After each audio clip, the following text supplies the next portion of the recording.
c'est Okiswan et on se retrouve pour une nouvelle critique analyse des scans de One Piece. Donc pour cette critique analyse, on va parler du chapitre 849 donc qui a été publié ce jeudi. Et c'est un chapitre qui a été bourré d'informations, un petit peu trop même, parce que c'est vrai qu'il y a eu beaucoup de choses.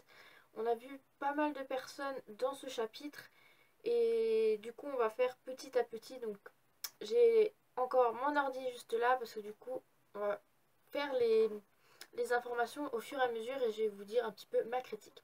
Donc pour l'instant j'ai envie de vous parler de la page donc de ce chapitre qui est vraiment trop belle. On voit Brook en train de jouer de la musique et en fait sur les flaques d'eau on voit bien les notes de musique avec les grenouilles. Et moi franchement cette page elle m'a tapé dans l'œil, elle était vraiment trop belle. Franchement elle est vraiment trop belle. C'est les notes de musique sur les flaques d'eau avec les grenouilles et tout ça. Et je pense qu'il y a Pudding aussi. On voit aussi Pudding à côté. Je pense que c'est elle, je pense. À moins que ce soit Nami. Parce que du coup, elle a une sorte de tatouage. Mais en tout cas, la page de couverture, elle est vraiment trop chouette. Et donc, du coup, on va commencer par la première page. On va retrouver les Vismok. Et bon, les Vismok sont vraiment... Je vais pas dire le mot, hein, mais je les aime pas. Je les déteste. Déjà, ils ont fait du mal à Sanji. Ils font encore du mal à Sanji. Et là, justement, ils vont parler, en fait. Déjà, ils vont se demander où est donc la quatrième, donc la sœur. Donc, les noms, je passe, c'est Reizu. Et donc, ils vont se demander où est passée donc la sœur. Et ils discutent et ils disent que voilà, elle est partie tout à l'heure, mais pour l'instant, elle n'est pas revenue. Et il y aura aussi un des frères qui va se demander où vont aller donc Sanji et Pudding après le mariage. Donc du coup, le père, il va dire que évidemment, c'est au Germa. Et du coup, bah, les frères, ils sont tellement contents, ils sont heureux que, du coup qu'ils vont venir au Germa pour justement nouveau se moquer donc de Sanji parce que il pense aussi que peut-être que Big Mom va faire la même chose, qu'il va retenir Sanji donc chez elle et voilà, les frères ils s'en moquent complètement, mais ils préfèrent du coup que ce soit Sanji qui vienne avec Pudding donc au Germa pour se moquer et je pense pour nouveau le tabasser nouveau, ils seront super contents parce qu'ils sont en train de rigoler et franchement c'est horrible. Il y a que la sœur qui est compréhensible. Le père et les trois frères, ils sont horribles envers Sanji. Et on fait pas de mal à Sanji. Donc non. Donc voilà, donc déjà on va retrouver donc cette petite page là où on verra donc ils décident qu'ils viennent au Germa après le mariage. Et donc ils sont super contents. Mais ça c'est... Après on verra peut-être... Pour l'instant on n'aura pas trop d'informations. Après je pense qu'il y aura une petite bataille entre Big Mom et le Germa justement pour savoir qui va tenir un otage. Et je pense qu'il y aura aussi donc du coup la confrontation parce que du coup ils seront pas d'accord, donc du coup ils vont se battre. Enfin voilà, je sais pas qui va gagner, pour l'instant on n'a pas trop d'informations, mais Sanji il va retourner dans l'équipage. Voilà, c'est tout ce que j'ai envie de dire. Ensuite on va retrouver donc Chopper avec Carotte. Et là, moi, c'est les pages ici, c'est quelque chose qui m'a beaucoup interpellée. Je pense pour la plupart, c'est super incompréhensible. Et ce que j'avais dit dans la dernière critique analyse, donc ma toute première que j'avais faite, en fait, c'était pas vraiment tout à fait ça. Ce que j'avais dit que Chopper va utiliser son pouvoir pour sauver Carotte et qui vont retourner la situation donc à leur avantage. Sauf que on va retrouver donc Carotte toujours ligotée au-dessus de la marmite, prêt à se faire manger. Et en fait on va voir, et ça c'est j'ai remarqué qu'il n'y avait pas dans les autres chapitres, en fait on va voir à côté de Carotte, il y aura marqué croix. Alors en fait, dans la page suivante, on va voir que la vraie Carotte est au-dessus des combles donc de la maison. Et la carotte ligotée au-dessus de la marmite, c'est une grenouille qui a pris la forme donc de carotte qu'on avait vue quand Luffy et les autres se sont retrouvés dans la forêt. Où ils ont commencé à voir brûler. Où il y avait je sais pas combien de Luffy, 3-4 Nami, 5 Chopper, enfin vraiment des choses comme ça.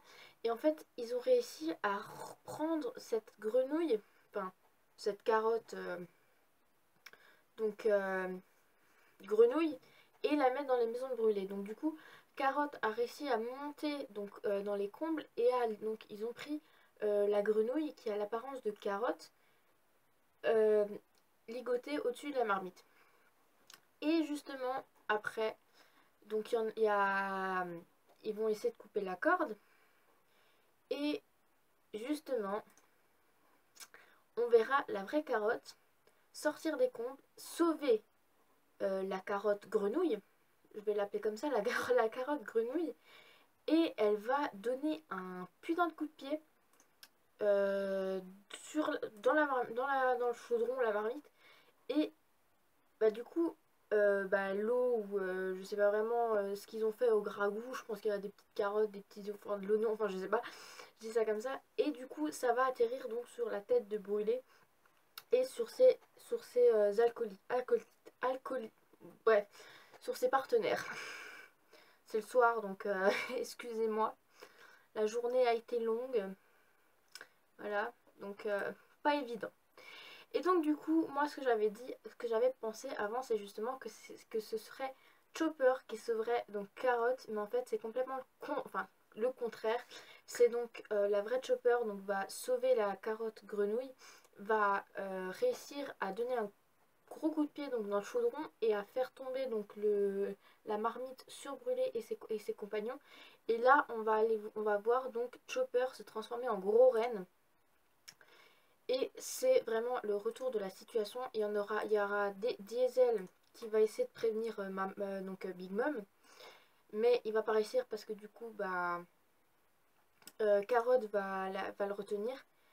Et on verra la carotte grenouille se retransformer en grenouille et dire ouais c'est cool, on a combattu, on a vaincu l'équipe de Brûlé et tout. Et ils sont super contents et du coup Chopper il va dire qu'ils vont pouvoir voyager dans tout l'île de ces miroirs et donc de trouver les autres. Donc du coup ils ont réussi à retourner leur situation à leur avantage. Pas grâce à Chopper, grâce à Carotte plutôt. Et après, Chopper va intervenir et va manger remanger une Rumble Ball pour se transformer en gros reine. Ensuite, on va retrouver donc Sanji qui est encore désespéré. Franchement, c'est grave. Il y aura un garde qui va prévenir donc Sanji que Luffy et donc Nami sont en prison. Il va aussi lui dire que y a donc Pedro et Brooke qui sont donc dans la salle des trésors. Et il y a Sanji qui l'arrête, qui lui dit tais-toi. Il lui demande les ingrédients donc pour préparer un repas parce que du coup il s'est rendu compte que Pudding n'est pas venu déjeuner et qu'il s'inquiète pour elle. Et je pense que les fleurs ça doit être pour Pudding vu que c'est Sanji qui y tient. On voit bien dans une page, on voit donc une table avec donc les fleurs. Peut-être qu'il va préparer une table, mais du coup, Pudding n'est pas venu déjeuner. Donc il y a eu un impact durant, donc après ce que Pudding est allé quand donc Pudding dans le chapitre précédent, Pudding est allé voir du coup Luffy et Nami et elle leur a dit au revoir. Et là, on voit qu'elle n'est pas allée déjeuner. Donc il est arrivé peut-être quelque chose à Pudding. Mais là, pour l'instant, on ne sait pas. Et je pense qu'on le verra peut-être dans les prochains chapitres. On saura un petit peu plus. Et donc, Sanji est complètement encore désespéré. Il n'est pas encore dans son état normal. Il n'est pas revenu à lui-même. Parce que du coup, voilà quoi. Sanji va préparer à manger pour Pudding. Et ensuite, on va donc passer aux pages suivantes. Et on va retrouver Brooke qui a donc réussi à prendre les clés donc, de la salle au trésor pour choper les poneglyphes grâce à son putain de pouvoir qu'il a fait la semaine dernière dans le dernier chapitre. Et franchement, il a très très bien combattu. Il a dit que c'est mon ami Pedro, il est en train de risquer sa vie et tout pour justement parce qu'il a fait l'appât. Et il a réussi à voler ses clés. Mais là, franchement, j'étais trop surprise. On va voir la page suivante, on va retrouver Big Mom face à Brooke. Donc déjà, Big Mom, elle va se retrouver en face donc, de Smoothie. Et elle lui dit bien, écarte-toi. Et là, Big Mom, elle défonce la porte. Et elle va se retrouver nez à nez avec Brooke. Et en fait, vu qu'il y avait un garde dans le chapitre précédent, il a dit donc à Big Mom qu'il y a quelqu'un qui est rentré, un intrus qui est rentré dans la salle de trésor. Big Mom avait dit que l'intrus ne doit pas toucher à son coffre qu'elle doit ouvrir à la tea party. Je sais plus le nom je sais plus du tout le nom du coffre. Le Tamago, je sais plus vraiment. Enfin voilà le trésor de Neptune. Et bah du coup Big Mom va intervenir parce qu'elle veut pas du coup que Brooke touche à ce coffre. Et là, elle va voir un squelette. Et elle va être intéressée donc par ce squelette parce que c'est quand même Brooke et un squelette qui parle. Et elle veut l'utiliser dans sa collection. Elle veut le mettre dans sa collection. Mais donc là, on va retenir à une petite hypothèse. Je suis sûre que Brooke va être insensible au pouvoir de Big Mom. Parce que Big Mom a mangé le fruit donc des âmes. Et Brooke sait utiliser, sait utiliser les âmes. Donc je pense qu'il va être insensible au pouvoir de Big Mom. Il va pouvoir s'en sortir. Peut-être pas totalement, mais je pense qu'il va en faire. C'est clair qu'il va pas battre Big Mom. Mais en tout cas, il va être insensible au pouvoir de Big Mom. Parce que du coup, il maîtrise les âmes. Et ça va faire comme Asclepia entre Enelu et Luffy. Donc Luffy c'est du caoutchouc et il est insensible au pouvoir de la foudre. Et là, ça va être la même chose. Après, je pense que c'est juste une hypothèse, je pense juste du coup qu'il va être insensible à ses pouvoirs et qu'il va peut-être tenter de l'échapper. Mais peut-être que Big Mom va peut-être réussir à l'avoir dans sa collection. Mais comme dit, rien n'est joué parce qu'elle va ouvrir donc, le coffre à la Tea Party. Et je vous avais expliqué donc, mes hypothèses par rapport à la Tea Party et le coffre donc, dans la vidéo précédente. Et peut-être que ça va aller mieux. Mais pour l'instant, je pense que Brooke va s'en sortir. Il va pas réussir à battre Big Mom. Il va pas peut-être pas la combattre. Mais en tout cas, je pense qu'il va s'en sortir. Ensuite, dans les prochaines pages, on verra Pedro face à Tamago. Et on va se rendre compte qu'en fait, Pedro, Big Mom, a pris 50 ans de l'expérience de vie de Pedro. Donc en gros, Big Mom a pris une âme, enfin l'âme une des âmes de Pedro. Et on verra aussi qu'il a un œil crevé. Et pareil pour Tamago. Donc ils ont eu un combat bien avant, donc 50 ans avant. Et Pedro a dit qu'il n'a pas l'intention de rentrer dans son pays vivant. Moi, je pense que si. Parce que je pense que les Mugiwara vont tout faire pour sauver Pedro. J'en suis persuadée. Peut-être qu'il dit qu'il n'a pas l'intention de rentrer dans son pays vivant, mais Luffy n'est pas du genre à laisser tomber ses amis et ses camarades. Donc je pense qu'il va tout faire pour sauver Pedro. Je suis persuadée. Persuadée. Ou alors, Brooke va récupérer l'âme de Pedro. Peut-être que Pedro l'a dit à Brooke sans qu'on le voie dans un chapitre. Il a peut-être dit à Brooke que Big Mom m'a pris une âme, enfin mon âme 50 ans avant, et que du coup mon espérance de vie a diminué.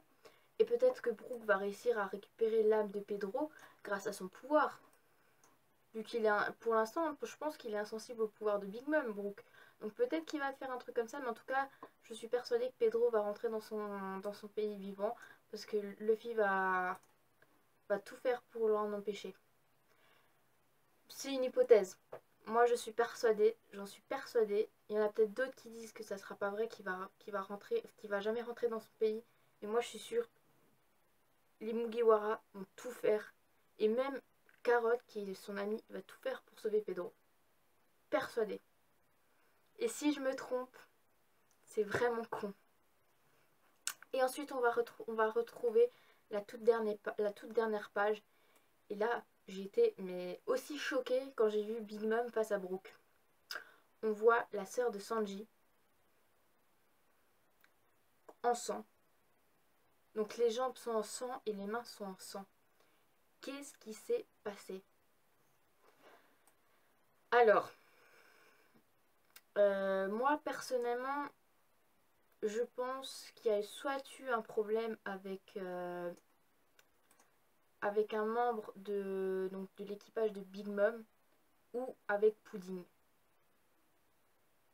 Peut-être que Pudding, parce que maintenant c'est vrai que ça commence à un peu à cogiter. Pudding a dit un secret à Luffy et moi je pensais que soit elle allait partir, soit elle allait se suicider, soit elle allait dire quelque chose à la Tea Party.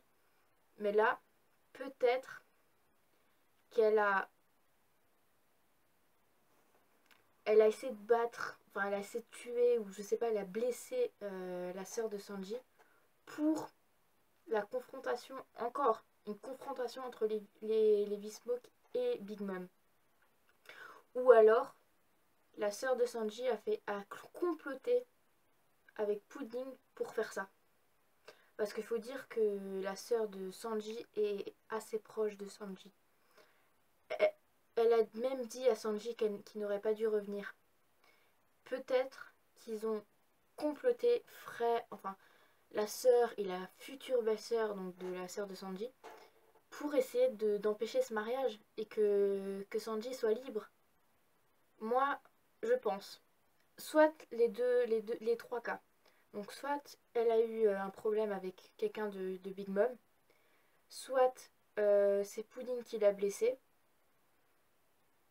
ou alors elle s'est blessée toute seule, donc la sœur, ou soit il y a eu un complot entre la sœur de Sanji et Pudding pour justement empêcher le mariage. Parce que pour l'instant on n'a pas de nouvelles de Pudding. Donc bon.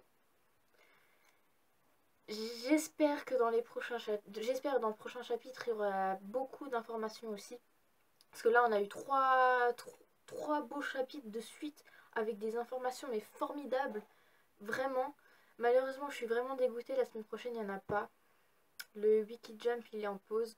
Donc, il va falloir attendre. Et je suis dégoûtée parce que j'ai trop envie de savoir. Attends 2 semaines. J'espère que ce soit 2 semaines parce que si il faut encore une pause parce qu'il y a Noël, je deviens fou, je deviens folle, pardon. Je deviens fou parce que j'ai vraiment envie de savoir et j'ai vraiment envie de savoir si Sanji va se réveiller. Voilà. En tout cas, le chapitre 449 a été bourré d'informations, vraiment beaucoup, parce que vraiment on a eu vraiment tout. Levi Smoke qui complote contre Big Mom pour prendre en otage Pudding. Déjà, voilà, la première confrontation entre Levi Smoke et Pudding. On va avoir l'information donc de Brook. On a eu l'information de Brook qui est confronté à Big Mom. On a eu l'information, donc de Chopper avec Carrot qui a été, voilà, qui se sont sortis de leur situation. On a eu une nouvelle information comparée pour Sanji, comme quoi il est en train de perdre la tête encore une fois. Il baisse, il est en train de baisser là, ça va pas. Et donc on a eu Pedro aussi comme information et la sœur de Sanji. On n'a pas eu encore d'informations concernant Luffy, Pudding et Jinbei, parce que Jinbei on sait pas ce qu'il est devenu depuis qu'il a rencontré, depuis qu'il a dit qu'il quitterait l'équipage de Big Mom. Donc voilà, c'est vraiment des prochaines choses que j'aimerais savoir donc dans le prochain chapitre. Et j'espère qu'on aura pas mal de choses dans le prochain chapitre. Donc cette vidéo elle est finie, j'espère qu'elle vous aura plu. N'hésitez pas à l'aimer, à la partager. Dites-moi ce que vous en pensez donc de ce chapitre. Et je vous dis donc peut-être dans 2 semaines, si le chapitre vient dans 2 semaines. Et bah sinon je vous dis à la prochaine vidéo d'une critique analyse donc du prochain chapitre de One Piece.